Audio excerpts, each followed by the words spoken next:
1, 2, 3 e... No fim de uma semana neste mundo em turbilhão, sentamo-nos à mesa para o dia de reflexão. Olá, sejam bem-vindos a mais um dia de reflexão aqui no MyGig. Eu sou o José Paiva e já tenho aqui comigo Maria Escaja, João Maria Joné e Zé Pedro Silva, finalmente juntos em 2025. É verdade. Que é algo que ainda não tinha acontecido. Pelo menos nas câmaras. Já não estamos juntos há umas semanas, há uns dias. Já vai passar um bocadinho mal. Até se nota até. Não, ainda não tinha timbre de estado com voz. ninguém deste grupo este ano. Sim. Já está bom, não é? Também não pode ser tanto tempo. A única coisa que não me fazia falta nenhuma e que já aconteceu é mãos entraram no plano dos outros. Quem foi? Quem foi? Fui eu? Eu vi ali pelo cantinho do olho, vi não sei quem é que pôs no plano de quem, mas Eu não fui, acho porque eu estava com as minhas mãos aqui. Terei sido. talvez. Mas pronto, era a única coisa que não me fazia falta, de resto estava tudo bem. Às vezes há coisas que não mudam, não é? Na Não. vida. E é bom, sabes? É bom as coisas. Eu estou a perceber na minha vida que às vezes a constante é bom. Não mudar Constância. é bom. Maria Escaja assumir que este ano vai passar a votar em partidos conservadores. Eu vou morrer novidades. este ano, portanto eu nem chego às eleições. E eu não Qual é sei que se é era a a tua primeira vez, cena? não é? Não era a primeira vez, não era a primeira vez. Quanto muito Afinal- vai voltar a votar em partidos conservadores, não vou, porque eu não vou chegar às eleições. Afinal, a revolução, afinal, um bocadinho de constância. Não é nisso. Vamos ver. Só na Bom, vida. entretanto, para não se claro. chatearem, vamos beber um café. Expresso abatanado, curto cheio ou pingado, duplo com cheirinho, sem princípios caldadinho. Ora, e como está a chover e o mês de janeiro é sempre complicado para muitas pessoas, vamos falar sobre amor. Talvez seja o primeiro café com amor.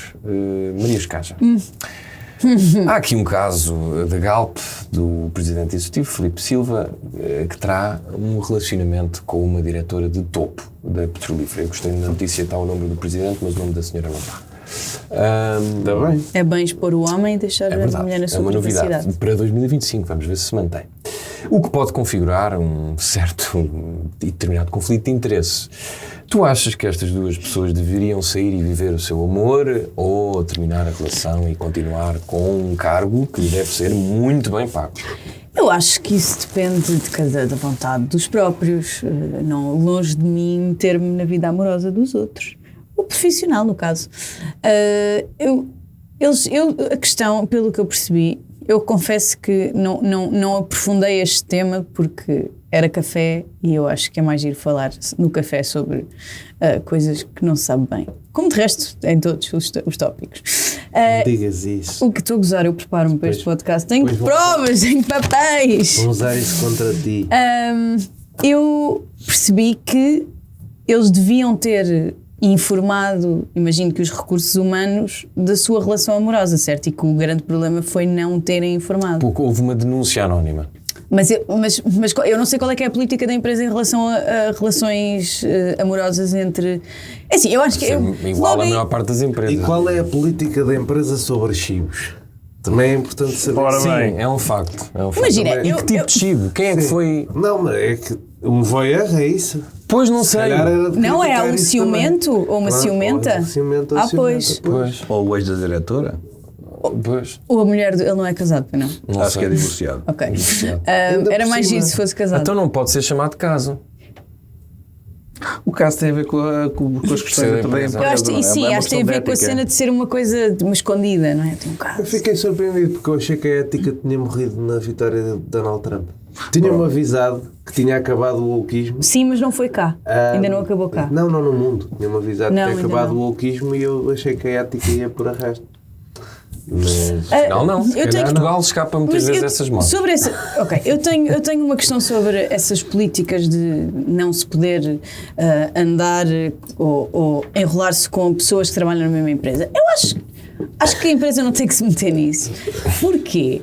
As pessoas passam o dia inteiro juntas. É normal que, e especialmente em empresas onde as pessoas tu trabalham. vais. Pá, é Eu vou-te verdade. deixar ir, não sei. Com cargas horárias enormes. Quer dizer, vais conhecer pessoas onde? pessoas trabalham o dia todo, é normal que depois forniquem, quer dizer. Pois, só nem que seja para descomprimir. Estás com aquelas Estamos aqui há pessoas 7 horas. Isto, atenção, eu nunca tive um caso com alguém com quem trabalhasse, acho eu. Estou a tentar verificar isto. Eu já. Estou a fazer aqui um fact-checking.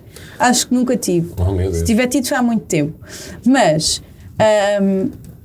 as pessoas passam o dia inteiro juntas. É normal que se estão...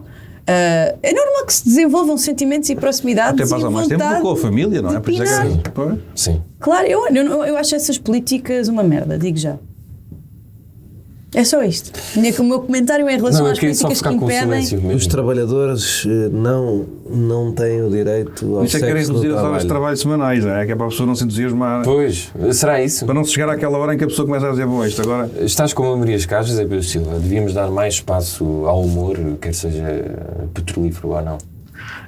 Eu acho que sim, o amor sempre, não é? Neste caso, eu penso que o CEO tinha várias escapatórias para o seu problema, porque para já podia dizer à chairperson, porque há esta graça na Galp, e fazem muito bem, atenção, se bem que eu acho que isso é chairwoman, mas porque o título historicamente é chairman, mas neste caso é Paula Amorim, e portanto era um bocado estúpido Paula Amorim ser chairman, e portanto é chairperson. Mas ele só tinha que dizer, explicar que exagerou um pouco no team building, quer dizer, é uma coisa que acontece e isso até podia ser do género de, sendo que ele não pode ser mais promovido, não é? Mas o team building é com mais pessoas. Estavas aí a falar Mas de eu não sei suruba mesmo. eu não sei com quantas pessoas é que ele tem relacionamentos Pois. dentro da empresa, esse é o primeiro Estás a ponto. pôr a hipótese de suruba na Galpa. Isso, porque aquilo é muita energia. O que é que sucede? Sucede que eu também fui encontrar uma entrevista, isto é que é preparação. Sim, eu fui sim, encontrar sim. uma entrevista muito recente da chairperson da Galp, Paula Amorim, que disse, e estou a citá-la, o meu pai ensinou-me a importância do trabalho duro e da diversificação. O seu pai, o grande empresário, e aqui digo sem qualquer tipo de ironia, América Amorim. Ora bem, o pai ensinou a importância do trabalho duro e o CEO, Filipe Silva, a verdade é que é um especialista em trabalho duro. Olha. Não é? Ah. Não sei. Continua. Podemos acabar o programa só todo. E portanto é uma, Acabou-se o programa de e, portanto, reflexão. é uma grande injustiça. Eu acho que isto é... Era ótimo essa ser a última frase. Acabou-se, tipo. Nunca já mais há programa. Nunca mais há programa. O meu A sentido... verdade é que vai ser algo difícil algum dia conseguirmos superar. Sim, um facto. é que o build-up foi, não é? Foi. Aquilo que me pareceu, portanto, foi aqui... Nem consigo ver nada.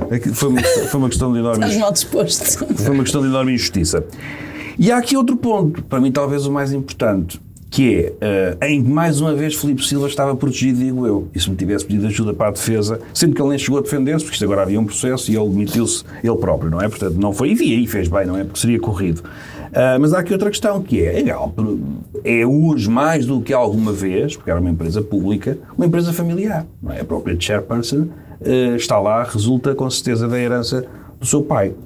E depois também há pessoas no board da apelido Amorim. E eu suspeito que, sem ser no board, mas na empresa, ao nível de direção e tudo isso, haja mais Amorins. E eu pergunto, aqui não há conflitos de interesses? Agora é que os apanhaste. Ora bem, estás a ver? E olha com quem é que eu me estou a meter, estou feito. Para já nunca mais vou à comporta. Mas, portanto... Eu não sei quão de gossip é que este programa num café devia ser para eu falar de... Mas se calhar não. E agora deixa-me dizer, o Filipe Silva só tinha a dizer que também estava a constituir família. E pronto, e estava resolvido. Depois destas considerações de especialista em relacionamentos amorosos em empresas, de Pedro Silva, Joné, o que é que querias então revelar? Ou não? Nada, não vou revelar nada. Portanto, eu estou aqui a ver os dois são mais ou menos defensores deste relacionamento. E tu? Eu não tenho opinião. Não? Achas que não devia acontecer? Devia acontecer? Não tenho opinião. É-te indiferente? É-me absolutamente indiferente. Fogo. Os comentários que tinha a fazer fiz ao longo das intervenções dos meus colegas, sinto eu. Não sei. Mesmo num café, não é? Estar ali a... Achas que não sei, achas que eu tinha preparado uma intervenção de fundo agora? Imagino que sim. Pois. Estou até algo desiludido. Pois, lamento a expectativa que possa ter criado com intervenções anteriores. Não tenho Sim. uma intervenção de fundo a fazer sobre este caso. Olha, eu não tenho, mas eu tenho ainda mais uma. Eu tinha uma sobre outro caso, mas ninguém quis esse caso. Não, essa é melhor não te meter nisso. É melhor não te meter nisso. Pois. É melhor não te meter nisso e nesse momento já começou a investigação. Pois é. Numa nota. Esse é que eu estava armado em detetive. Não, mas eu tenho o dever de proteger. Mas se Não te calhar metas nisso, não te tentamos... metas nisso. Pois, Não, é que este também pode eu não desaparecer quero a jogar perder golo. outra amiga este ano. Numa nota um pouco potencialmente mais inteligente sobre o tema, é o segundo CEO da Galp que vai de vela a meio do seu mandato. E isto e porque vamos lá ser honestos nesta matéria. Obviamente que se a empresa, se os acionistas não quisessem despachar Filipe Silva, isto tinha sido passado entre os pinhos da chuva, não é? Portanto, eu acho que há aqui um aproveitamento. Não é que ele está a ter resultados ótimos, ou estava a ter resultados ótimos, mas estas era, se fosse a última... Que era uma coisa, nesta conjuntura, muito difícil ter bons resultados com gasolineiras. Não tem nada a ver com o consumo de combustível zero. Tem tudo a ver com a exploração lá fora. Mas Estás seja a como for, brincar, maninho. mas seja como for, o que acontece é que esta empresa é uma empresa grande e nós temos muito poucas empresas grandes em Portugal. Ela é grande em Portugal e lá fora, e é o segundo CEO que vai de vela a meio do mandato, repito. E é preciso ter algum juízo, não é? Sobretudo quando são coisas de lana caprina, é preciso mais responsabilidade, não é? Tipo, vale a pena porque a empresa caiu logo na bolsa, tudo isso, e há aqui um fator de instabilidade. Não se metam nisso, resolvam as coisas. Mas eu, quando disse a coisa do Trump, por acaso estava a falar a sério. Eu acho que as pessoas decretaram coletivamente que já não querem saber de couro, não é? De couro. De ontem o Zuckerberg dizia que já não vai haver... Esse é outro tema, temos que seguir isso para a semana. Pois, mas esse tema não está na agenda. Pois, a questão aqui é... Eu acho que as pessoas, de facto, já... Houve uma altura que, sim senhora, que as pessoas políticas das empresas e não sei o quê, mas eu achei que isso tinha acabado em nome dos resultados e do... Não sei. Vamos ver. Tinha-me parecido culturalmente que as pessoas tiveram um backlash anti-woke Sempre foi que levaria a que este tipo de coisas não dessem nada. Todas estas regras são um bocado mesmo compliance, todas estas regras são um bocado para inglês ver, não é? É como as regras do déficit da União Europeia. Vamos refletir. Vamos então sair da União Europeia e ir até ao Canadá, que penso que é um dos teus países favoritos, Joné. É um dos países, é o único país que se vê dos Açores. Não sei o que é que pensas sobre o Primeiro-Ministro Estou a Justin devia adorar o Trudeau, Canadá.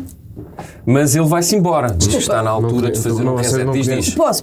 Sim. Aqui conhece é esta? que se vê o Canadá. Não conheces esta velha piada açoriana? É do Não. computador, vê-se do computador. Não se vê. Não, é um açoriano vira-se para o outro e diz: daqui vê-se o Canadá. Ok. E depois o outro diz: não vê nada. E ele diz, e aponta para um cão na água a nadar. Ora bem, João Neus está antes que João decidido a Neus arranjar problemas. sim. Ou é com os russos, ou é com os Não açorianos. sabia. Vamos lá. Eu adoro os Açores. Não conhecia. Eu sei fazer, também mas não aleija. Confesso que não conhecia.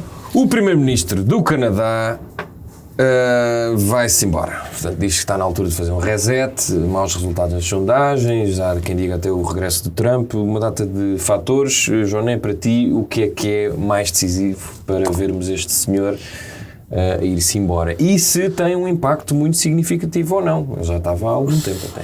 Bem, nós já tínhamos falado disto sobre outros países. Este ano está a ser um ano anti-incumbentes, um bocadinho porque as pessoas estão chateadas com a inflação, e o Justin Trudeau é Primeiro-Ministro do Canadá há quase 10 anos. E, portanto, estava a sofrer o desgaste natural que a maioria dos incumbentes está a sofrer, e que a maioria dos incumbentes ao fim de 10 anos, até o Cavaco Silva ao fim de 10 anos, já estava tudo farto dele, não é? E foi um gajo que ganhou algumas eleições em Portugal. O Justin Trudeau nem sequer teve essa coisa de ganhar algumas eleições, até houve uma em que ele teve menos votos, mas devido ao sistema parlamentar canadiano acabou por ter maioria relativa na mesma. Mas já estava um bocado desgastado. Antes do Natal, o seu braço direito, a sua Ministra dos Negócios Estrangeiros, demitiu-se, o que fragilizou muito o seu governo. Ele já vivia em coligação com um partido de centro-esquerda do Canadá. O Partido Liberal é um partido de centro. O partido de centro-esquerda, que é o Partido Democrático, mas que se pode chamar assim em português, o NDP, acabou por dizer que não ia passar o orçamento, e isso gerou ali muita confusão e esta demissão. Portanto, ele já não tinha grandes condições, as eleições vão-se disputar este ano, e ele já está a criar uma lógica, lá está, de reset, de alguém ir ser candidato por ele. Olha, falando desta coisa do backlash anti-woke e do que é que... O Trudeau é um líder de outra era, não é? Da era pré-Brexit, pré-Trump, do otimismo liberal. de que vai tudo correr bem no rumo do progresso. Substituiu um primeiro-ministro muito conservador, o Stephen Harper, e foi assim, tipo, nova página, jovem, bem disposto, e passado um ano levou com o Trump e aquilo acabou por desmoronar. Este sonho do liberal, tal como para o Macron, desmoronou um bocadinho rápido.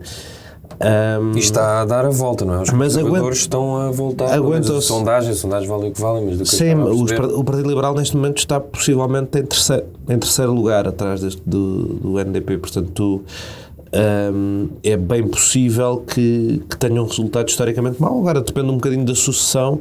Se conseguir ser uma pessoa anti-Trudeau, ele também teve alguns escândalos, como é normal para pessoas que estão 9 anos no poder, mas algumas pessoas que se afastaram brutalmente dele, mas são liberais na mesma, e isso pode dar ali uma linha de salvação, dependendo do quanto querem rasgar com o legado do Trudeau. Mas acho que foi uma figura interessante, marcante na história da política internacional, um dos últimos defensores do comércio livre e do multilateralismo ao nível do G7. O Macron é outro, sem meias medidas, e portanto tenho pena que ele se vá embora. E tinha visto, se nós tivéssemos aquela coisa de ter vídeos, lembrei-me de uma coisa da primeira campanha dele que eu segui. Passar a ter imagens e vídeos.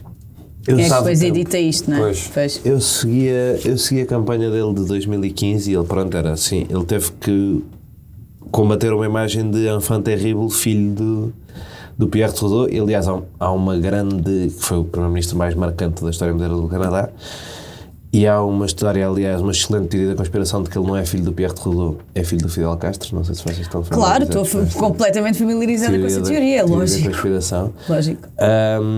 Mas o pai dele tinha um truque. Qual dos pais? O Fidel? O Pierre Trudeau. Que era que sabia cair como se cai nos filmes, cair sem se magoar, cair comicamente sem se magoar. E eu fui ver uma entrevista em que ele ainda usava uma goatee e o cabelo muito, muito solto. E estava nessa de como é que eu vou ser primeiro-ministro com este estilo todo moderno, não sei o quê. E o gajo pergunta-lhe, como é que vais fazer, tipo, no G7 e não sei o quê. Ele aproxima-se de um vão de escada e diz, vou fazer assim, Mr. Obama, não sei o que, é em francês até, Monsieur Obama, não sei o quê, e atira-se de umas escadas e não se magoa, porque sabe fazer aquele truque. E eu achei graça e recomendo às pessoas que vão pesquisar esse vídeo, essa história dele saber atirar-se de escadas, porque acho que ele está sempre a fazer isso em festas. E também é isto que se perde um bocadinho. Sim, é a arte de saber cair. Não teve muito agora, mas nas escadas... Certo. Mas o fim deste tipo de personagens é de facto um sinal de que isto que o Jânio estava a falar, de que ideias mais conservadoras, extremas estão de volta, e estes líderes mais progressistas já foi o tempo deles. Ou não?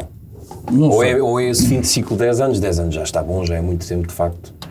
Não sei, eu não posso com o Trudeau nem com o molho de tomate. Coitado. Eu, aliás, tinha iniciado a tradicional dieta de líquidos em janeiro, depois das festas todas, eu tive que retomar quando soube que se pirava de vez. Estás a falar sério? Estou. Na dieta de líquidos? Sim. De retirar os líquidos, já percebi, desculpa. Tive que ir abrir uma garrafa, quando soube que o Trudeau ia com os porcos. Não abriste mesmo. Abri. Não posso com o Trudeau. Mas porquê? Se me deixar... Um grande homem. Monsieur! Aliás, está entre os responsáveis, na minha opinião, está entre os responsáveis por um certo... por uma...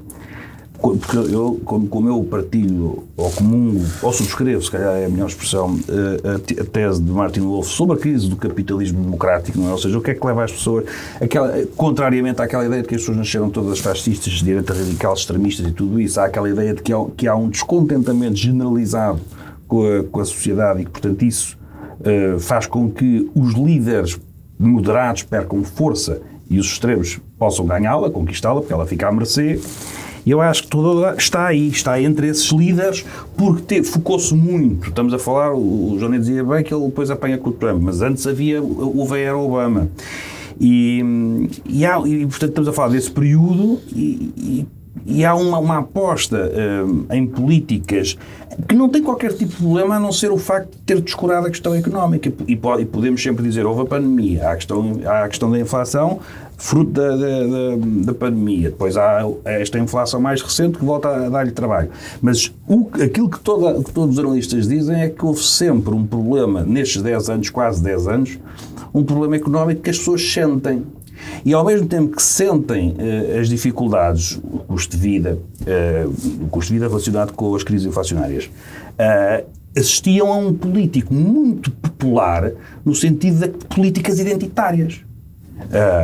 E ganhava, e tinha algum sucesso com isso. Mas à medida que ia tendo esse sucesso, ia perdendo popularidade. E enfraquecendo, diz esta tese do descontentamento, o apoio popular. Porque Trudeau teve uma maioria, a primeira. Depois, a partir daí, tem vindo sempre a ser um líder. Também muito em função do descontentamento com quem estava antes e do desgaste de quem estava antes. Certo. Que mudou um bocadinho a lógica do Canadá, porque o Canadá tinha um partido de centro-direita muito centrista e esse partido desfez-se no início dos anos 90 e depois o que veio a seguir já é um partido bem mais de direita e que governou durante um bocado, mas desgastou-se rápido.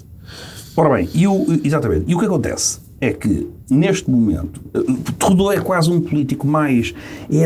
não se podendo comparar com o Obama, porque o Obama teve sempre apoio interno, mas é parecido, e eu até acho que se baseou de alguma forma naquele sucesso de marketing político do Obama, era mais popular fora do que dentro do seu país. E, portanto, e daí se vê que andou sempre, e agora leva a estocada final com o seu braço direito, que não se demite apenas. Escreve uma carta duríssima. Trudeau tinha que ir embora, não sequer tinha hipótese. É a ministra que demite o primeiro-ministro. E isto é terrível. E depois Trudeau tem, por isso é que eu também não simpatizo com aquele político, porque depois nunca assumiu um único defeito. Culpa sempre alguma coisa. Quando se demite, diz, eu tenho a coragem em todos os meus ossos, a força para lutar pelos canadianos, mas vai haver eleições e as lutas internas, ou seja, culpa uma mão invisível dentro do partido que o quer derrubar. Ninguém pensa assim, olha, já viste como é que está o teu partido nas sondagens? Já viste como é que está o país? Já viste como é que isto está tudo? Portanto, se tens lutas internas e se querem correr contigo, a culpa é tua. Mas ele no discurso dá a entender que é uma espécie as batalhas internas não o colocam como melhor candidato nestas próximas eleições. Não o colocam como melhor candidato. Levava uma tareia. Assuma. E, portanto, é falso. É dissimulado. E sempre foi. Já houve algumas vezes em que ele esteve atrás e pronto. Ele só foi o favorito na primeira eleição que disputou. Claro. E ganhou teve a maioria. Mas ganhou as outras. Claro. Portanto, ele tem algum jeito para fazer campanha. Sempre perdendo a força, sempre distribuindo, sempre tendo de procurar entendimentos. Enfim.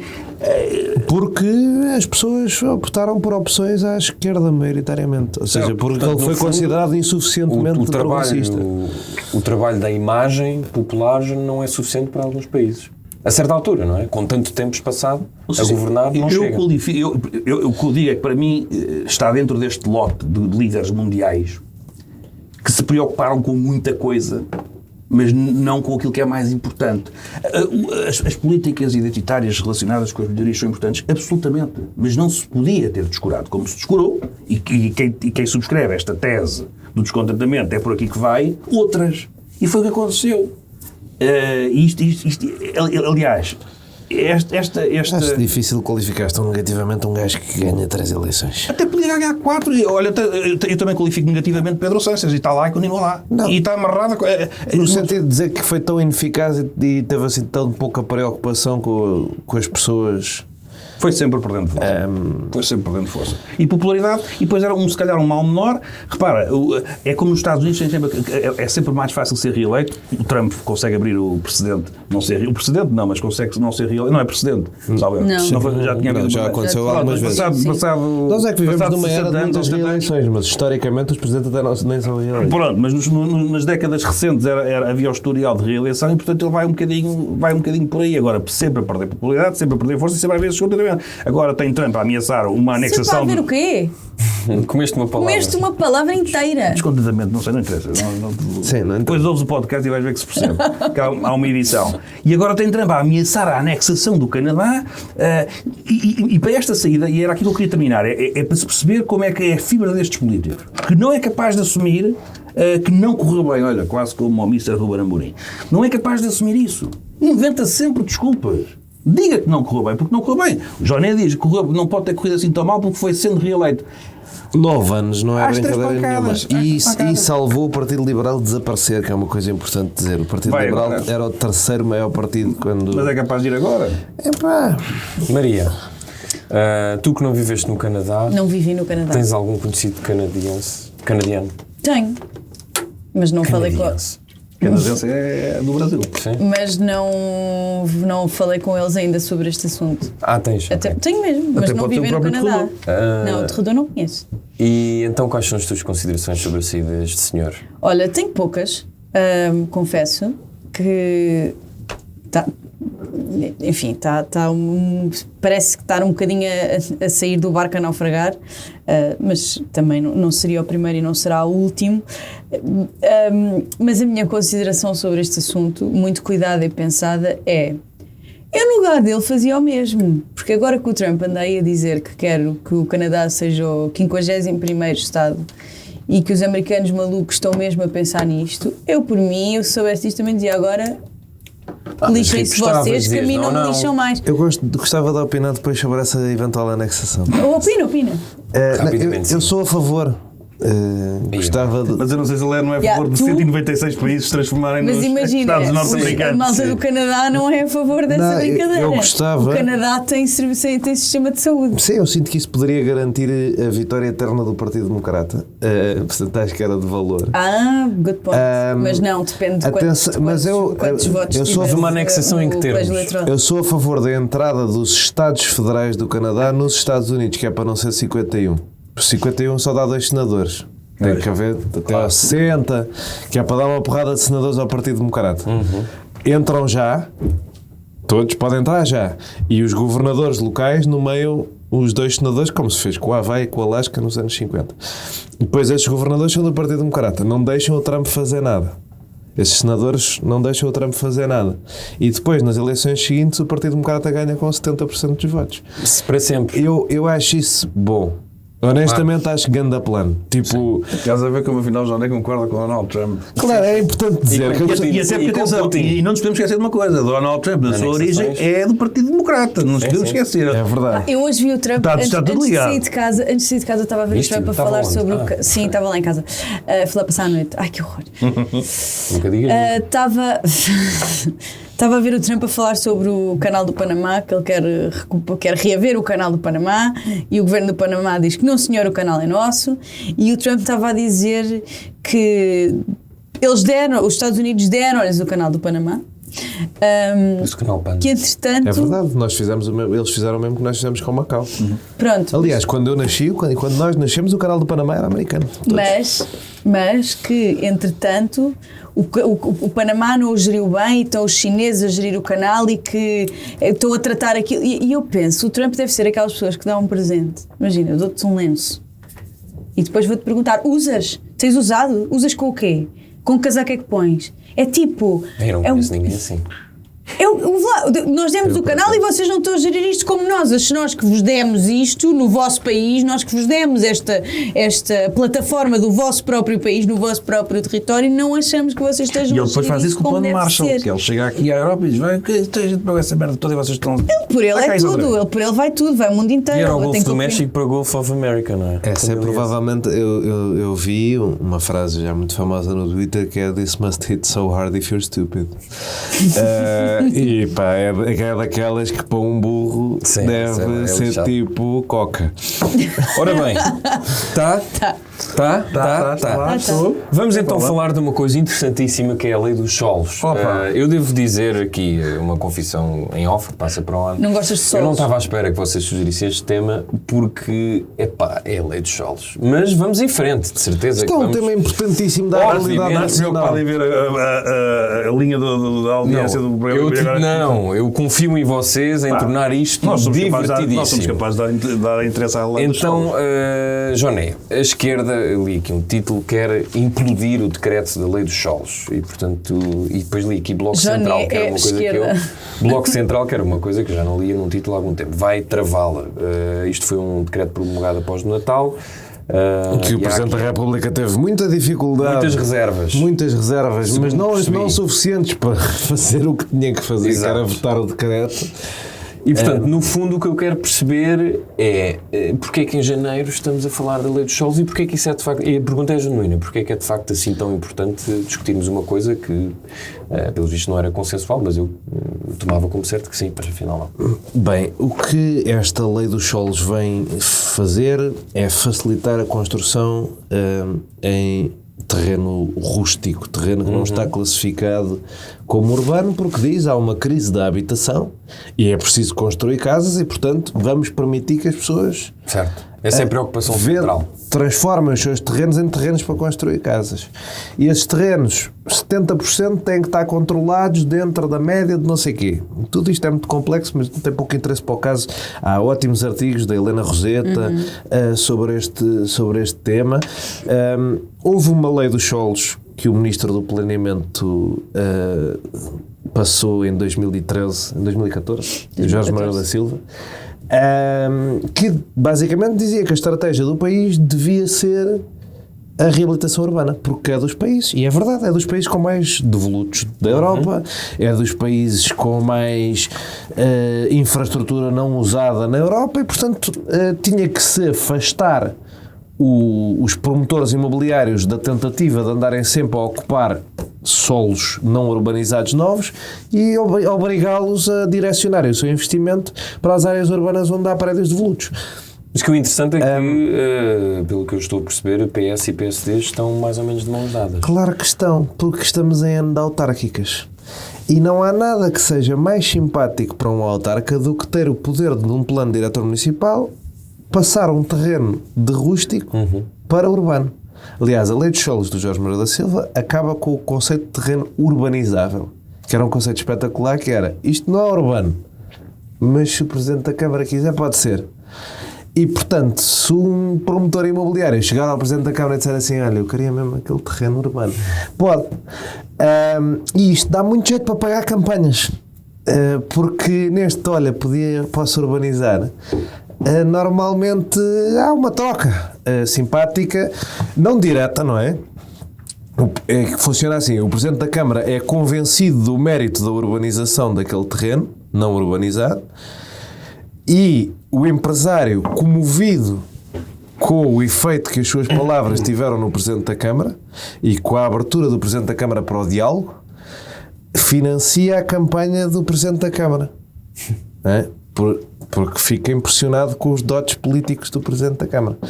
É bonito e dá jeito ao PS e ao PSD, que são quem tem mais autarquias.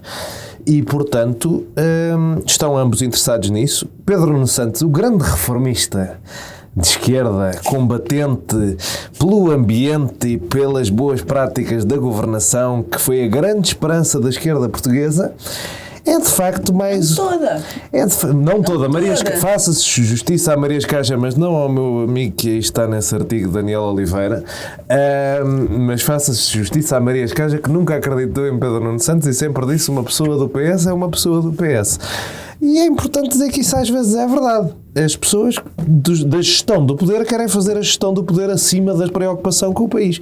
E, portanto, se os portugueses virem esta lei a passar e, de repente, o terreno em que tinham atrás de casa onde iam passear o cão passar a ser uma torre de 8 andares, vão saber porque é que foi.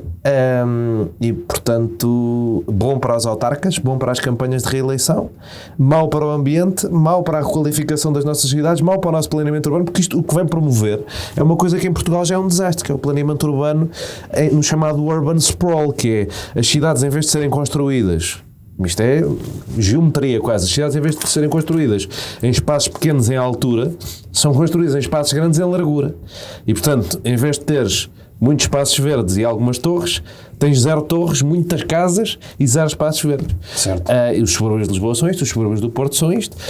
Isto é péssimo para o ambiente, para a impermeabilização dos solos, para a captura de oxigênio por árvores, tudo. Isto é um desastre ambiental, mas pronto, é o país de pato-bravismo em que nós vivemos e o líder do PS, como bom filho e neto de patos bravos, segue também a mesma leitura, tal como o Primeiro-Ministro, que também é um. E pronto, temos pena que isto, com a desculpa da crise da habitação e sem garantias que isto deixa os preços, se vai fazer este atentado a uma lei de solos que é sólida. Isto tudo é um atentado, é uma via aberta, estava aqui a ler um artigo, para a corrupção, ou é só mesmo um favor que se faz às autarquias, porque é, de facto, a notícia autárquicas. José Pedro. Olha, vou-te dizer uma coisa, vai ter mesmo interesse a lei dos solos, estás a ver? Estavas a dizer que era um tema... Não, eu só de ouvir o João já fiquei mais interessado. Não, é porque eu discordo totalmente. Aliás, tenho que me apresentar aqui como pato bravo. Porque eu discordo totalmente do que disse o João, discordo totalmente do que li, apesar de ter lido a diagonal o Daniel Oliveira, discordo completamente mais importante. Pode já discordar de mim. Discordo completamente, e é o mais importante, do Bloco de Esquerda.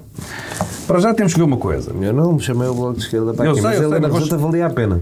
Eu sei, mas eu vou chamar o Bloco de Esquerda. Nós temos que ver uma coisa. Nós não podemos passar todos os dias a dizer que o Chega é um partido populista demagogo que acusa tudo e todos, e depois qualquer lei que surge o que nós temos contra a lei é isto é só corrupção. Mas é qualquer lei como assim?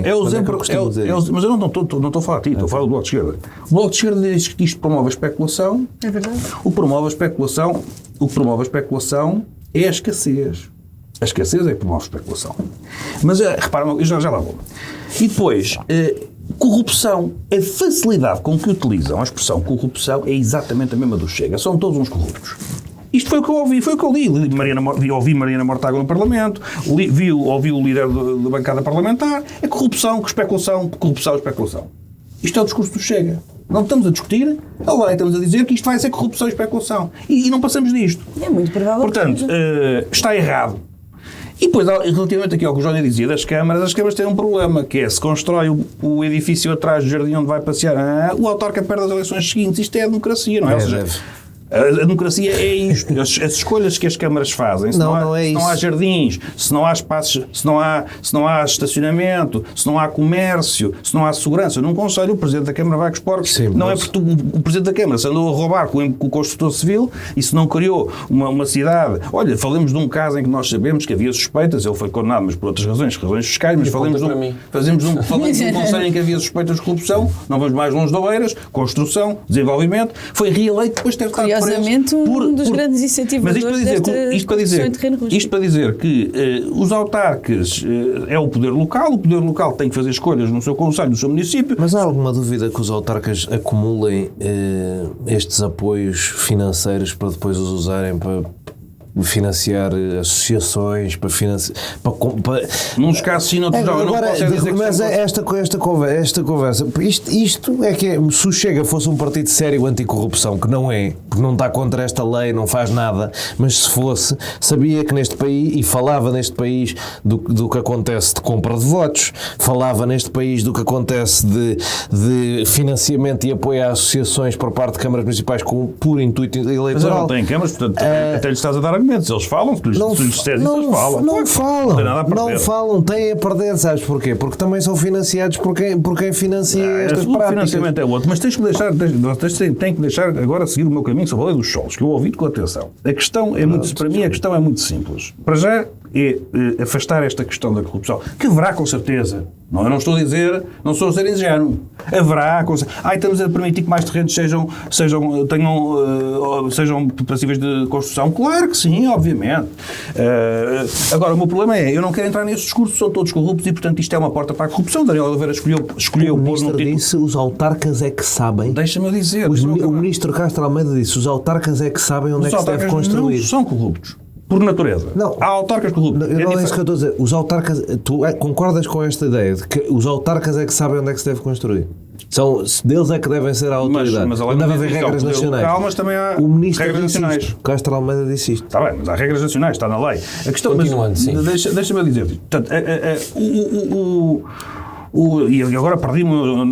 Estás a falar do título do Daniel Oliveira. O Daniel Oliveira consegue pôr no Expresso, porque o Daniel Oliveira eu penso que é um agitador, consegue ligar a lei com a corrupção. E volto a dizer, insisto, isto é populismo. Podemos discutir a lei, podemos estar contra. Ligá-la à corrupção é aquilo que nós temos que retirar do debate.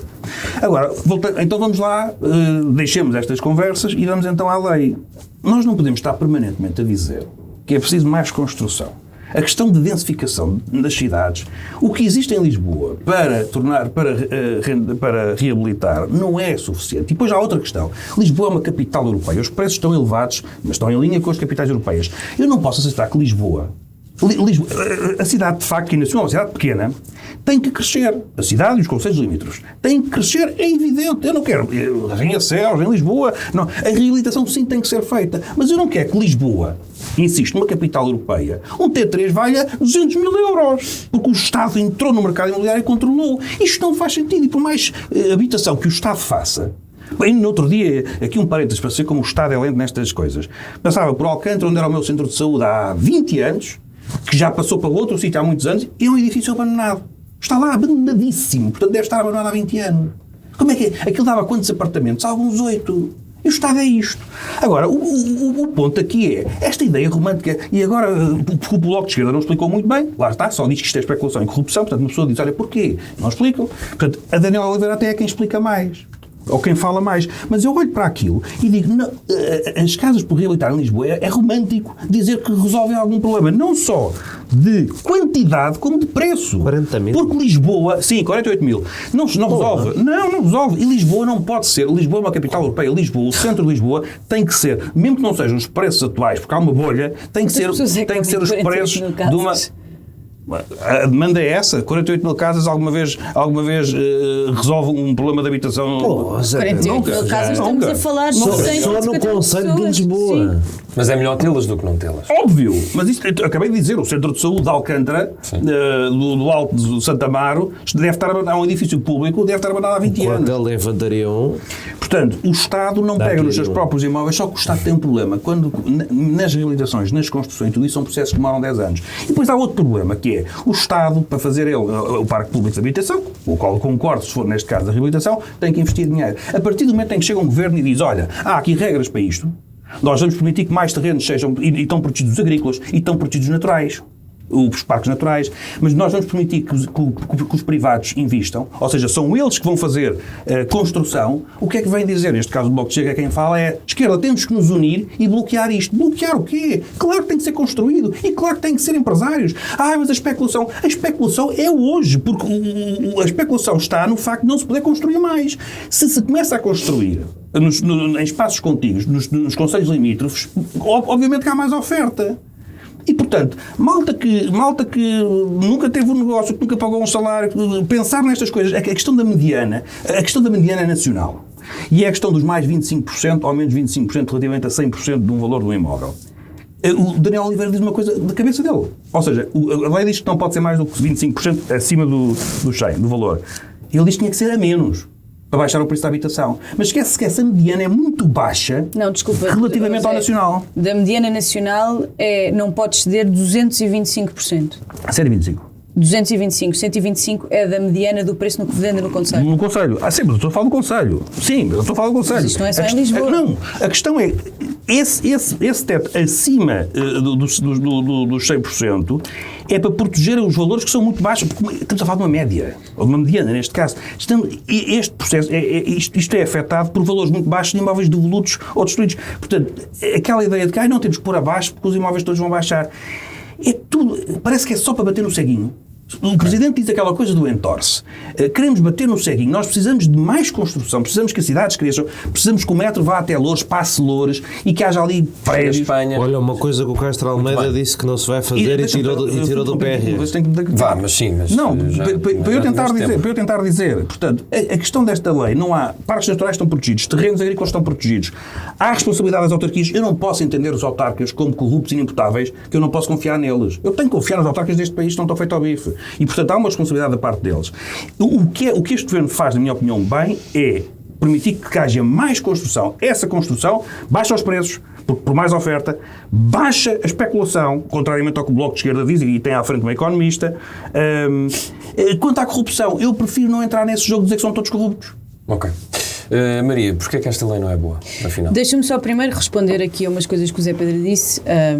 O Zé Pedro fala no Bloco de Esquerda como se o Bloco de Esquerda tivesse um dia acordado e decidido, olha, espera, isto aqui pode promover corrupção. Há várias associações que se dedicam à anticorrupção e que são essas próprias associações que alertam para o perigo da promiscuidade entre as câmaras municipais e os privados por causa desta lei. Portanto, não foi um dia alguém acordou e pensou... Quem é essa associação? São várias Mas quem é que associações. faz a Eu posso associação? mandar uma lista se quiseres, Quem é que depois hoje faz a à tarde associação? mando-te uma lista, até ponho na página do dia de refeição se quiseres, Não basta está dizer bem? que é uma associação, temos aqui Estou a dizer que são várias associações de luta anticorrupção. Não estou a dizer uma associação, estou a dizer que são várias. E o que o Bloco propõe e pediu a apreciação parlamentar juntamente com o PCP, com o LIVRE e com o PAN, que se juntaram ao pedido do Bloco, o que o Bloco pede é que se volte à lei de 2014 de Jorge Moreira da Silva, que é uma lei do próprio PSD. Jorge Moreira da Silva, o que se pede é que se volte à lei de 2014. O PSD está a esquartejar uma lei do próprio partido, feita por um ministro do próprio partido. E para um governo de Pedro Passos Coelho. E para um governo de Pedro Passos Coelho, que não se pode acusar de ter Qual é a facada da lei do Repara, Estás a trazer o urbanizável de volta. É a questão do contíguo apenas, que eu saiba. Não é questão do contínuo. Estás a começar a permitir que se volte a construir Não de é que forma de repente parece que completamente estão a esquartejar desordenada. uma lei, a lei De tem forma tudo completamente desordenada. Desordenado porquê? Porque se permites que se construa, se permites que qualquer terreno rústico, repara... Queres ir ver esses terrenos? Saímos daqui agora e vamos ver Não, eu queria falar, como tu falaste também. Mas também fui interrompido. Vamos ver hectares e hectares de terrenos que estão abandonados, que não servem para nada, não é agrícola. O terreno rústico tem importância na mitigação das alterações climáticas e tu podes ver, por exemplo, na Madeira, o que é que acontece quando começas construção desenfreada. E quando não tens planeamento urbano e quando permites que se construa em qualquer terreno, o que é que acontece? As catástrofes climáticas que acontecem. Mas esta lei diz que se pode construir em qualquer terreno? Esta lei permite que a passagem de um terreno rústico para um terreno construível seja muito mais fácil. Repara, isto já era previsto. Certo, ótimo. Isto já era previsto com a revisão do PDM, do Plano do Diretor Municipal das Cidades. Só o público. Já podias construir um terreno rústico. E é uma coisa completamente absurda pensar-se que com esta alteração da lei tudo o que vai ser construído nestes terrenos rústicos são casas para habitação. Claro que não. Claro que é. Não é. Mas não é isso que diz não lá. é. Diz 70%. Está bem, certo. Então, mas é 70%. 30% é a especulação, da maior especulação imobiliária por aqui. Mas, João, desculpa lá, 70%, porque há um 30% que é onde se vai construir 20 mil fogos, tem que se construir também outras coisas. É preciso bombas de gasolina, é preciso padarias, é preciso supermercados. Eu não posso pôr uma lei é 100%. Então e os serviços? Quer dizer, você é preciso ter noção. Não se pode dizer assim só coisas... É pós-serviço, não é para casas de luxo, não é... Vai, já é estar a dizer, está bem. Admito que... Podemos ser meninos. Estás a ser um grande menino. Vamos ouvir a Maria. Pronto, tu tens uma opinião bastante diferente da minha. Eu agradeço que me deixes terminar a minha sem me insultares quase. Insultar? Eu acho também curioso que esta ideia dos terrenos rústicos seja muito impulsionada por Isaltino Moraes. Sobre promiscuidade entre Câmara e privados, temos aí um bom exemplo. Esta lei promove, obviamente, o aumento dos preços e eu não percebo como é que não vês isso. E esta história Tenho que te interromper, pode só explicar? Explica. Aumenta os preços porquê? O ex-presidente do IRU falou disso, sobre até 2 freguesias de Cascais, Alcabidez e São Domingos de Ranem. Esta coisa da mediana vai aumentar o valor em relação ao valor que já existe. A mediana vai aumentar, certo, mas como é que mais construção ou mais habitação aumenta o valor? Vamos experimentar uma coisa. Eles são tabelados. Explica-te lá.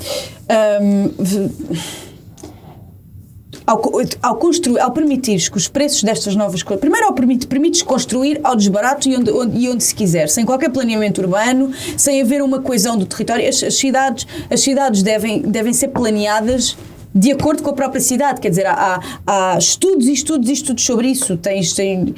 Enfim, não percebo como é que se acha que eu agora tenho um terreno rústico ali a meio da autoestrada e vou construir lá um grande prédio e tu achas isto boa ideia. E é lógico que este custo moderado, este valor moderado não é moderado em lado nenhum. E fala-se de 125, não podes ter 125% da mediana do preço de venda no Conselho, nem 225% da mediana nacional. Mas, entre 2016 e 2023, o valor mediano do metro quadrado duplicou em mais de 25 municípios e cerca de 75% dos municípios tiveram uma variação que foi superior a 50%. Ou seja, tu estás à partida a permitir que as casas... Estas casas não são para quem precisa. Estas casas são mais uma forma de vender o país aos lotes. Isto é uma forma de loteares o país e o venderes. Enquanto isso, que causas uma construção completamente desenfreada, acabas com o planeamento urbano e qualquer dia temos um caso como temos Valência ou como tens na Madeira, onde se fez isto e já se provou que não resulta. Desculpa, não consigo perceber. Achei honestamente que serias contra. Eu acho que o Funchal é um ótimo, de facto, a Maria traz isso. Então deveríamos manter a lei como está? É importante dizer aqui uma coisa, porque não vale a pena só bater no PSD. Vamos fazer uma ronda. Ou só no PS. Esta lei foi aprovada em 2014 e o PS andou a evitar que ela fosse totalmente aplicada até acho que 2021, com a conivência das pessoas que os deixaram estar no governo. Portanto, vale a pena aqui criticar todos os partidos, incluindo o Bloco de Esquerda. Para mim, critica todos. Incluindo o Bloco de Esquerda e o PCP, porque não acharam isto, e eu mantenho esta crítica fundamental à Geringonça. Se a Geringonça foi essa grande coisa dos direitos sociais e da promoção de um Portugal mais justo, porque é que não quis saber de habitação? E porque é que nos grandes temas em que o PS estava a ser o bom velho PS de ceder o direito aos autarcas de fazerem estas falcatruas, o Bloco de Esquerda e o PCP não disseram, o PCP eu consigo adivinhar porquê, mas o Bloco de Esquerda não disse, espera aí, isto depende dos meus votos para passar, põe lá esta lei a funcionar. De cor e o Bloco já está a fazer. É isso, eu tenho sentido isso em algumas coisas, que é... Verdade é que a crise da habitação também se foi agravando ao longo dos anos. Sim, mas já vinha dessa altura e havia várias coisas que podiam ter sido revertidas e que ajudaram, que o Bloco de Esquerda diz hoje e bem, que ajudaram a contribuir para a crise da habitação, vistos gold, flat taxes em nómadas digitais. Os vistos gold sempre foi uma batalha do Bloco. Sim, mas é que foi uma coisa que começou agora. Mas não foram decisivas para o Bloco deixar de apoiar o PS, e eu acho que o Bloco se deve arrepender amargamente de não ter vendido mais caro, por ódio pessoal, o Pedro Passos Coelho, venderam muito barato metê-los no governo e eles acabaram por governar igual ao PSD em algumas coisas em que vocês não quereriam, e há algumas, nesta nomeadamente. Eu não acho que falar de corrupção seja porque as pessoas são do Chega, ou não acho que o Chega seja mau por falar de corrupção. Eu, aliás, o que eu digo normalmente é que o Chega é mau porque fala de corrupção quando lhe dá jeito. O Chega não é mau por falar de corrupção. Antes, pelo contrário. Não fala. O Chega fala do tipo de corrupção. O Chega fala de corrupção targeted. Os cartazes do Chega, quando têm corruptos, são todos do PS. Como se não existissem corruptos de direita, que também há. O André Ventura, quando fala de corruptos, nunca calha a falar de corruptos do Benfica. Não, tu é que me atacaste com isto, disseste não se pode. Não foi a ti, pá. Certo, em resposta à coisa, disseste não se pode andar a dizer que o Chega umas coisas. Eu estou a dizer que um colunista que chega a muitas pessoas põe o título corrupção e o Bloco de Esquerda fala de corrupção e especulação, não foi de ti. Certo. Eu acho que isso é um discurso que eu vejo. Pronto, eu estou a falar de corrupção agora e acho que é importante falar de corrupção agora. E acho que lá está, a partir do momento em que estou nesta luta com a Helena Roseta, com o Jorge Moreira da Silva, não acho propriamente que esteja nesta luta com o Bloco de Esquerda. Jorge Moreira da Silva, ainda vamos ter que tirar isso a limpo, vou ter que ver para trás vocês falarem em esquartejar a lei, não é essa a ideia que eu tenho. O Jorge Moreira da Silva não pode pronunciar sobre política nacional e partilhou um vídeo da intervenção dele de defesa da lei dos solos a dizer este é o meu comentário à atual lei dos solos, em que ele fala de reabilitação urbana como uma grande prioridade e um grande desígnio nacional em 2013. Eu não acho que a coisa tenha mudado assim tanto. Não acho não que isto parece. seja bom, e acho que a cultura, acima de tudo, esta cultura dos terrenos rústicos, eu concordo contigo que há muitos terrenos rústicos inúteis, mas eles podiam ser espaços verdes. E esta cultura do país, Tem que ser ambos. esta cultura do país de construir em largura, em vez de construir em altura, Mas isso- tem que parar. Se isso não é... Porque isso é ineficiente do ponto de vista ambiental, é ineficiente do ponto de vista da construção das cidades. Olha, quando tu falaste agora de bombas de gasolina em padarias, sabes como é que isso se evitava? Se as pessoas vivessem todas na mesma torre, não era preciso haver 17 bombas de gasolina, 17 padarias, mais 7 casas ali, mais 7 ali, mais 7 ali. Não, havia uma ao lado da torre, como havia uma estação de metro ao lado da torre. E isto, infelizmente, não existe. Pronto, mas está bem, mas... Infelizmente, o metro do Porto, que tem um alcance de merda, tem 86 estações. Porque está a esticar-se para todos os sítios em cada 10 casas. Desculpa, os centros históricos das cidades não é uma coisa. Nós temos que falar na realidade que existe e não naquela. Não Certo, mas a Alfama é Mas assim. podemos falar Mas de espera aí, planeamento urbano. Alfama as é cidades estão feitas. As cidades estão feitas. Eu não posso transformar Lisboa numa Nova Iorque. As cidades estão feitas. Nós temos esse problema. Pode-se transformar umas boas partes de Lisboa em Nova Iorque. O que tu tens agora é, estás a investir 400 milhões numa linha de metro, que é ali uma coisa, um redondel na Estrela. Todos os especialistas disseram que era preciso metros a sair. Porquê? Porque todos os especialistas dizem que as cidades têm que crescer, porque tu não vais transformar Lisboa. Não, Mas porque a não linha- podes chegar a ao linha Alfama. circular é um- O que os Isso não está especialistas nada. disseram é a cidade já está assim. E tem que sair. Mas não pode continuar só assim, muito menos. E não é Lisboa. A questão aqui não é Lisboa, é Oeiras, é Cascais, é Sintra, é porque tu quando vais construir... É tudo, é e essa Lourinhã, coisa é a Rua dos não vão Vinhos, é tudo. Não vão construir para cima dos parques naturais. O caralho que não vão construir para cima de parques naturais. Queres ir comigo a Cascais, ver onde é que construíram Tá no bem, Parque mas isso é uma Natural, coisa, tá bem, no mas Parque isso- Natural Sintra Mas isso é uma coisa Cascais. diferente. Estamos aqui a discutir essa lei, eu não estou a dizer isso. Claro que há incêndios e depois constroem-se coisas em parques naturais. E Eu estou a depois dizer que a vem lei com os custa direitos ela. adquiridos de não sei Mas o isso quê. estamos E esta cultura, estamos a quando falar eu estou a de coisas falar de diferentes. patos bravos e tu estás a dizer que não me respondeste, mas respondeste, até disseste que eras um pato bravo. Quando estamos a falar de patos bravos, estamos a falar da cultura do Manuel Castro Almeida, que é um presidente de Câmara de São João da Madeira, que decide, como se decide no Funchal, que onde o presidente de Câmara quer que se construa, constrói-se. E vamos embora. E o que importa é fazer. E o que importa é obras e construção. E não vês onde, nem como, nem quando, nem porquê.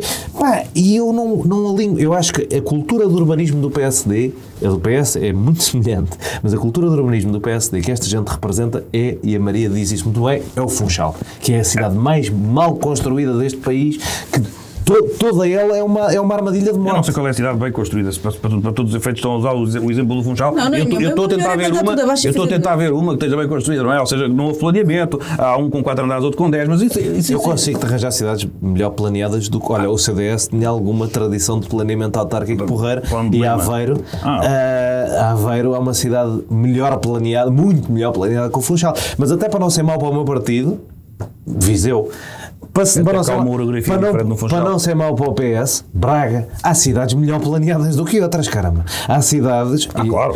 Pá, Umas melhores do que outras. Bem, pronto. Pode sair a espera, Maria, tiveste menos tempo? Não? Ok, Zé Pedro. Eu disse o que tinha a dizer. Não... Só para equilibrarmos um bocado os tempos. Uma segunda ronda só para dizer Com uma dificuldades. coisa. A dificuldade que há sempre neste país é histórica, não passa disto, é sempre a dificuldade em construir e em fazer coisas. Temos, na parte económica, temos um processo de influência, temos, não sei, que tiveram presos durante dias empresários, temos o governo caiu, um ministro é erguido, porque se queria fazer um centro de dados numa zona onde um instituto dizia que havia dois mantos de não sei o quê, dos charcos, não sei o que mais, uma coisa que não estava identificada há mais de 2 décadas. Aí essas bases de dados, pelos vistos, tanto quanto sei, estão a voar todas para a Espanha, um país onde, se pode fazer coisas. Aliás, o único sucesso de Pedro Sánchez, que é um governo desastroso, é o económico. Em economia, a Espanha está a dar cartas e está-nos a roubar imensas coisas. Porquê? Porque se pode fazer, não há merdas. E aqui é uma coisa. Mas eu sou super a favor de desburocratização. Deixa-me só, não, depois vão dizer que deixa-me só concluir isto. Não se consegue fazer, não se consegue construir, não se consegue. É tudo, isto é protegido, isto é não sei o quê. Aqui havia 2 charcos. E assim não dá. Assim não dá. Quando este governo faz esta lei, que me parece bem protegida, eu digo uma coisa: a lei no Parlamento ser discutida e ser aprimorada, sou completamente a favor. Tudo pode ser melhorado. Agora, o princípio, vir um partido dizer que isto é só corrupção e especulação, é falso. Parece que não foi só É isso que falso. foi dito. Os empresários conseguem construir. É que temos aqui outro problema. É que o Estado, para construir, demora 10 anos ou mais. Os empresários, os construtores, conseguem fazer em 2 anos. Porque o construtor não tem que ir a concursos públicos. O construtor não tem que respeitar a contratação pública. Portanto, eu tenho um problema de habitação. O governo começa a querer resolver e o que é que a malta diz? Alto corrupção! Pá, assim não dá, assim não funciona. Assim não vamos lá.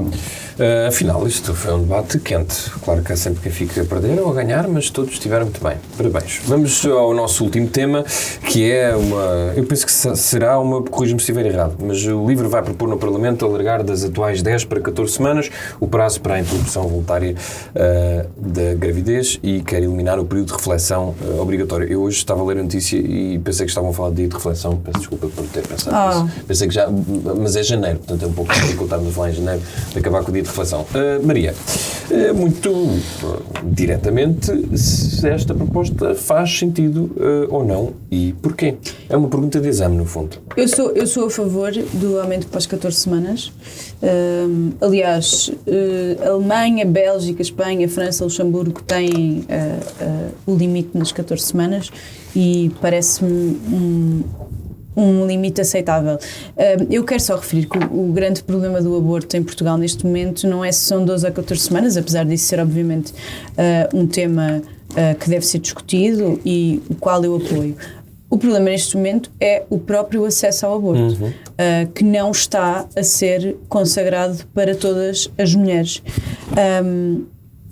O acesso à interrupção voluntária da gravidez, há zonas como os Açores, por exemplo, onde é quase impossível uma mulher fazer um aborto e muitos dos abortos estão a ser feitos no privado. O SNS não está a dar uma resposta que tem que dar.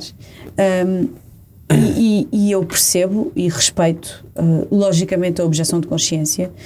Sei que há quem não concorde, eu respeito a objeção de consciência. Agora, a objeção de consciência não pode ser um impedimento à interrupção voluntária da gravidez. Tem que ser regulada. Há várias decisões europeias neste sentido e não pode pôr em causa o próprio direito ao aborto. É preciso que haja sempre uma equipa de médicos não objetores que esteja disponível para responder a esta necessidade.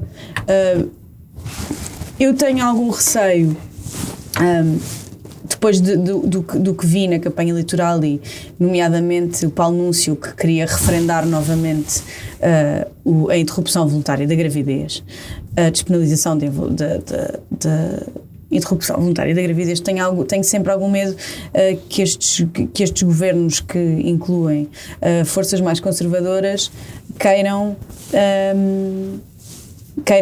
dificultar o acesso das mulheres a este direito que foi conquistado. Não nos foi dado, foi conquistado com muita luta, com muito sangue, suor e lágrimas de muita gente. E eu aí acho que não deve haver nem um passo atrás e qualquer retrocesso.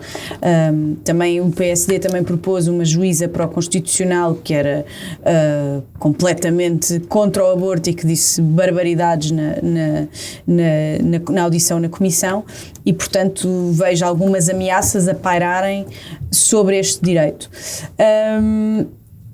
Não tenho muito mais a dizer sobre este assunto. É um direito das mulheres, é um direito que foi adquirido por nós, é uma forma de controle e de emancipação da própria mulher e eu não acho que...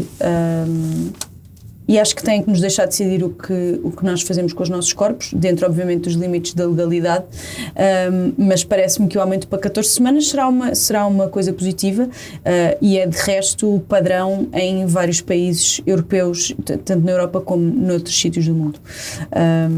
É o que eu tenho a dizer sobre este assunto. Vocês sabem que eu sou a favor da autodeterminação da mulher sobre o seu corpo e, portanto... E aquilo que nós fizemos em relação à lei do aborto até é bem vista lá fora, portanto é como a despenalização das drogas. Pois a questão é que estamos num ponto em que muitas mulheres têm que ir ao estrangeiro abortar, têm que ir ao privado, em que o SNS não está a dar resposta e não pode ser.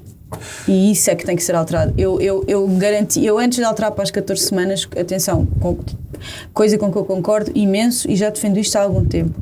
Eu antes de alterar para as 14 semanas resolvia o problema de acesso ao aborto a nível nacional. Esse é um bom ponto, José Pedro Silva. O PSD, o Governo, andava muito preocupado com a saúde.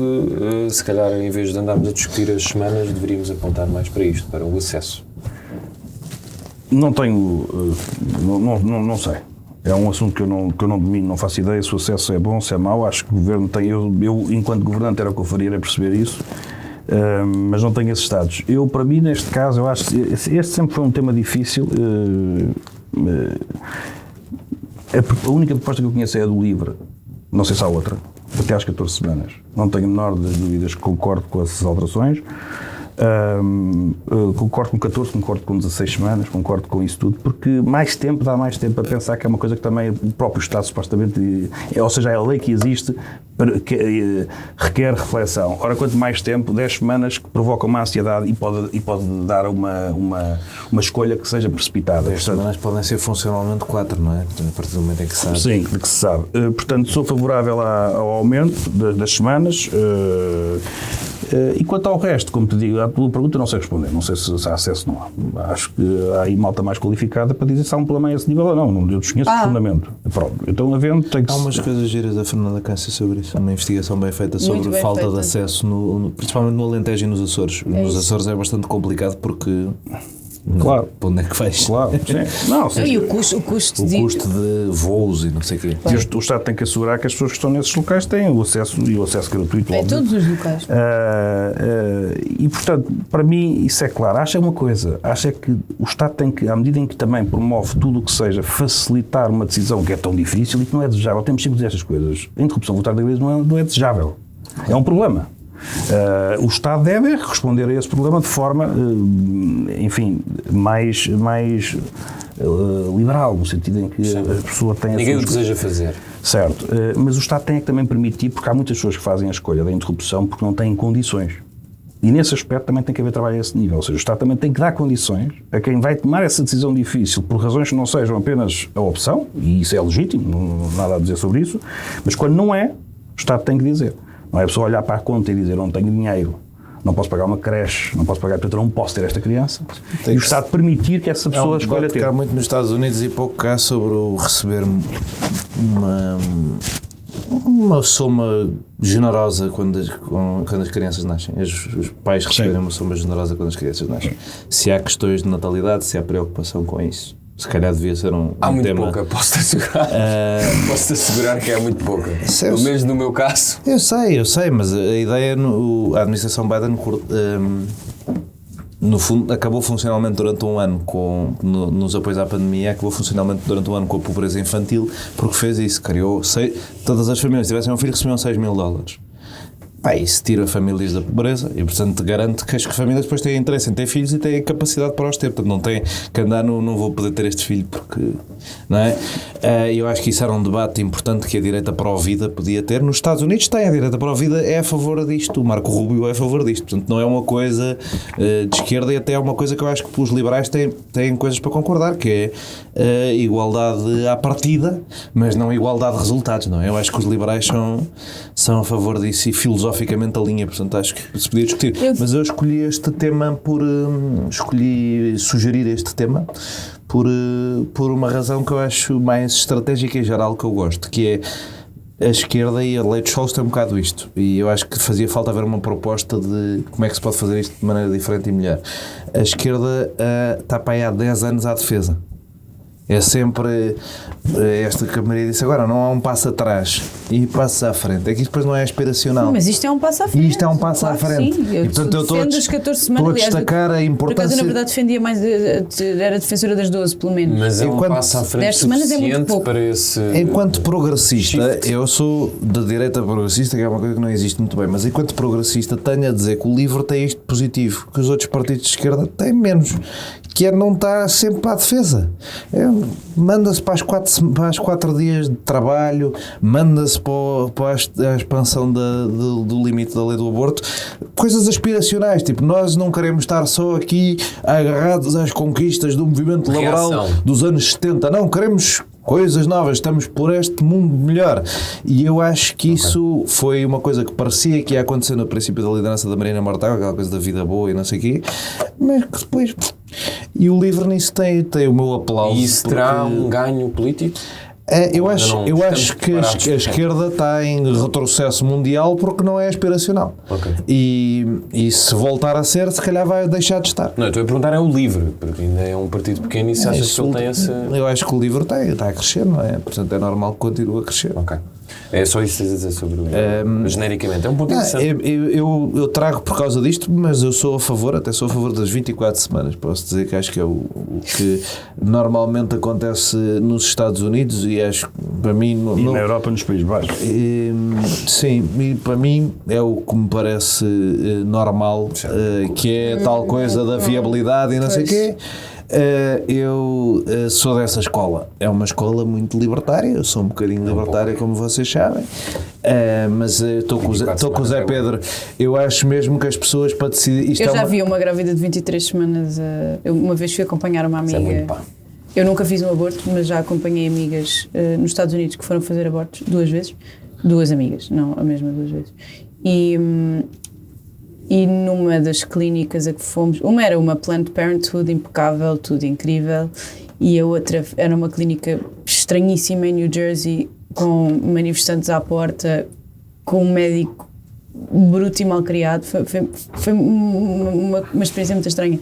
E eu estava na sala de espera, à espera da minha amiga, e aparece uma rapariga grávida de 23 semanas a querer marcar o aborto para essa semana, porque mais uma semana já não podia.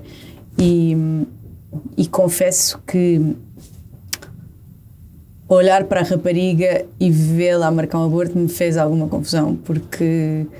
Não, é suposto estes temas serem completamente tipo, ou seja, preto no branco. Não tem...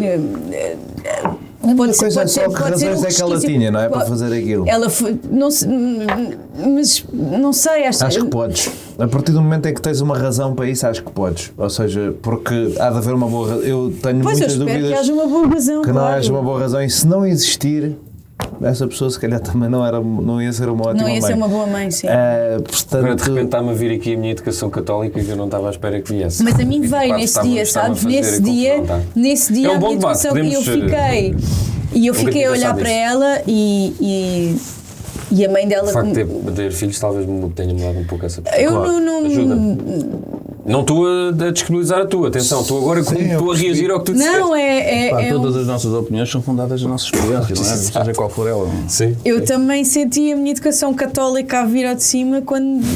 É estranho, ou seja, eu não estou a questionar as razões, eu não estou a questionar as razões daquela pessoa, eu estou a falar sobre a minha experiência em relação àquilo, não estou a dizer que ou seja, certamente ela terá os seus motivos para fazer e não me cabe a mim nem a ninguém julgá-los.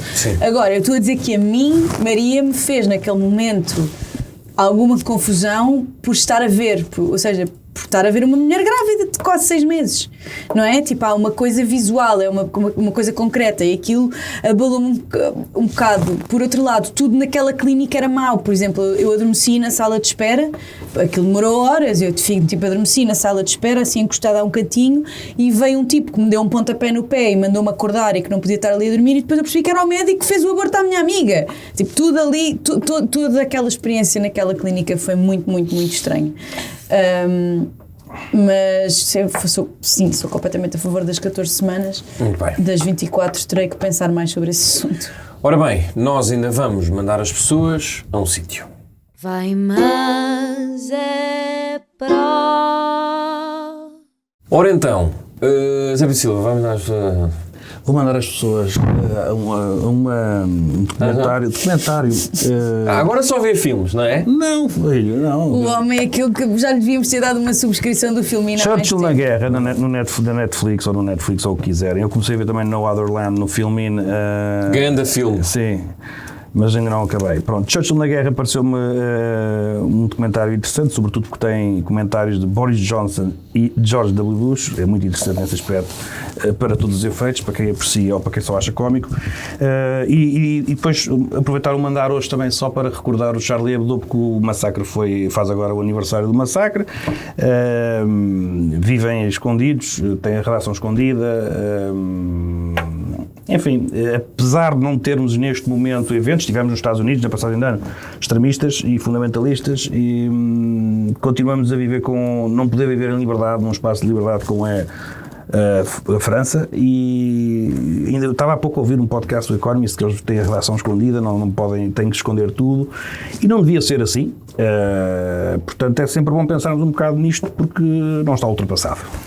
Maria, vais mandar as pessoas onde? Vou mandar as pessoas à manifestação de sábado, não nos encostem à parede. Olha, também ia. Portanto, mandamos os dois. Mandamos os dois. Contra a xenofobia, contra o racismo e pela liberdade e pela democracia. E será bom que quem puder se junte e que... Sábado às 3. Desculpa, sábado às 3 da tarde na Alameda. É isso. É o único sítio que eu tenho para mandar as pessoas esta semana. Sim, vocês estavam a falar do Essa de Queiroz. Eu vou mandar as pessoas primeiro ler Essa de Queiroz. Achei que ias mandar ao Panteão. Não, isso eu tenho alguma urticária com esses temas. Acho muito bem que celebremos Essa de Queiroz. Devo dizer que acho que a maior parte de nós... Apesar do facto dele provavelmente odiar isso, porque odiava Portugal e os portugueses. Eu estava a ler sobre o assunto, mas eu acho que ele gostava muito de ser celebrado, segundo percebi. E, portanto, talvez, mas se calhar em Londres, pois, não por sei, gente civilizada, não é? Não, com estes pategos. Que não cheirasse mal. Não, mas isto para dizer que eu li Essa de Queiroz. Eu leio essa, mas eu li na escola onde há aquela coisa da obrigação. E o que eu vou procurar às pessoas é que, não havendo a obrigação da escola, que possam desfrutar dessa de Queiroz. Eu não li sem ser com essa obrigação, que era uma coisa que sempre me irritou. Essa escrevia lindamente, mas o que me irrita nisso, por causa nessa. Irrita-me nesta coisa do intelectual público português, que Portugal é uma merda. Tipo, o critério para seres o intelectual público português é Portugal é uma merda. E às vezes é critério único. Tipo, o Vasco Polido Valente é só... Agora que eu leio mais Vasco Polido Valente, não estava... Mas eu acho ótimo... É só isso. É só tipo... Isto é tudo... São todos burros menos eu. É pá. Eu quero só dizer que a minha mãe atribui... não. Mas diz. A minha mãe atribui a chuva de hoje ao próprio Essa.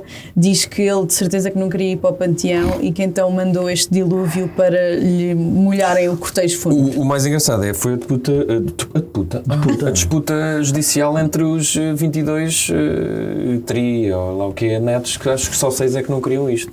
E portanto essa história ainda mais engraçada. Bom, entretanto... E a ministra a dizer... Eu não vi isso. Perante protestos em Baião, porque iam tirar o corpo do Baião e pôr em Lisboa, a ministra disse assim: essa é para celebrar em todo lado, indiferente se for em Baião ou em Lisboa. Trazendo essa a Lisboa para não ser em Baião.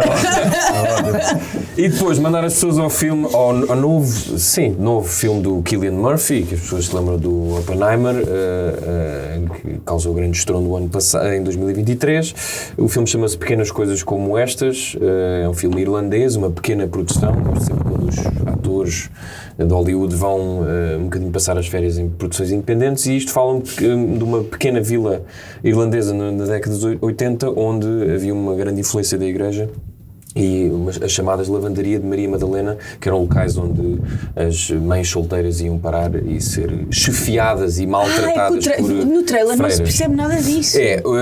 Devo dizer, fazer atenção, que o filme não é muito fácil. Portanto, é um filme para mastigado. Mas é que eu vi o trailer e não percebi o que é que... Mas depois... Isso agora pareceu-me interessante. Mas é só me pareceu um filme de pessoas que sofrem muito.